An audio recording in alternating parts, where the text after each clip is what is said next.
ಗಾಜಿನ ಕನ್ನಡಿ ಮುಂದೆ ಎಲ್ಲರೂ ಸುಂದರವಾಗಿ ಕಾಣುತ್ತಾರೆ. ಆದರೆ ಮನಸ್ಸಿನ ಕನ್ನಡಿಯ ಮುಂದೆ ಕೆಲವರು ಮಾತ್ರ ಸುಂದರವಾಗಿ ಕಾಣುತ್ತಾರೆ. Hello, good morning. ಇದು ಟ್ಯೂಸ್ಡೇ ಮಾರ್ನಿಂಗ್. ನಾನು ನಿಮ್ಮ ಪ್ರೀತಿಯ ಗೆಳತಿ. ಎಲ್ಲರೂ ಹೇಗಿದ್ದೀರಾ? ಚೆನ್ನಾಗಿದ್ದೀರಾ ಅಂತ ಭಾವಿಸ್ತಾ ವಿಡಿಯೋ ಸ್ಟಾರ್ಟ್ ಮಾಡ್ತಾ ಇದ್ದೀನಿ. ಇವತ್ತಿನ ದಿನದಲ್ಲಿ ಹೊರಗಡೆ ತುಂಬಾನೇ ಚೆನ್ನಾಗಿತ್ತು ನೇಚರು. ಹೊರಗಡೆ ಹೋಗಿ ಒಂದ್ ಸ್ವಲ್ಪ ಹೊತ್ತು ನಿಂತ್ಕೊಂಡಿದ್ದೆ. ಕಾಫಿ ಮಾಡೋಣ ಅಂತ ಬಂದು ಕಾಫಿ ಮಾಡೋಣ ಅನ್ನೋಷ್ಟ್ರಲ್ಲಿ ನಮ್ ಪಾಪು ಎದ್ಬಿಟ್ಟ. ಇನ್ನೇನ್ ಮಾಡೋದಕ್ಕಾಗಲ್ಲ ಅಂತ ಅನ್ಬಿಟ್ಟು ಅವನು ಎತ್ಕೊಂಡು ಕಾಫಿ ಮಾಡ್ಕೊಂಡೆ. ಕಾಫಿ ಸ್ಮೆಲ್ ಅಂತೂ ತುಂಬಾನೇ ಚೆನ್ನಾಗಿತ್ತು. ನಾನು ರೆಡಿಯಾಗಿ ನಮ್ಮ ಪಾಪುನು ರೆಡಿ ಮಾಡ್ಕೊಂಡು ಮನೆಯೆಲ್ಲ ಕ್ಲೀನ್ ಮಾಡಿದ ನಂತರ ನಮ್ಮಮ್ಮ ಮನೆಗೆ ಹೋಗಿದ್ವಿ. ನಮ್ಮಮ್ಮ ಮನೇಲಿ ಹೋಗಿದ್ದು ತಡ. ನಮ್ಮ ಪಾಪು ಬಕೆಟ್ ಹಿಡ್ಕೊಂಡು ಓಡಾಡ್ತಿದ್ದ.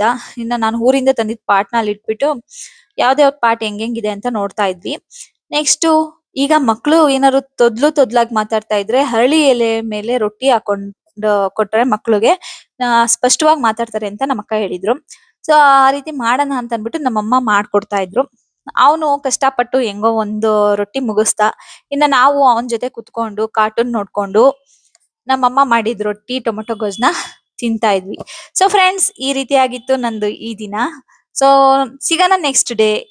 ಈ ವಿಡಿಯೋ ನಿಮ್ಗೆ ಇಷ್ಟ ಆಗಿದ್ರೆ ಲೈಕ್ ಮಾಡಿ, ಶೇರ್ ಮಾಡಿ, ಸಬ್ಸ್ಕ್ರೈಬ್ ಮಾಡಿ ಪ್ಲೀಸ್ ಮರಿಬೇಡಿ.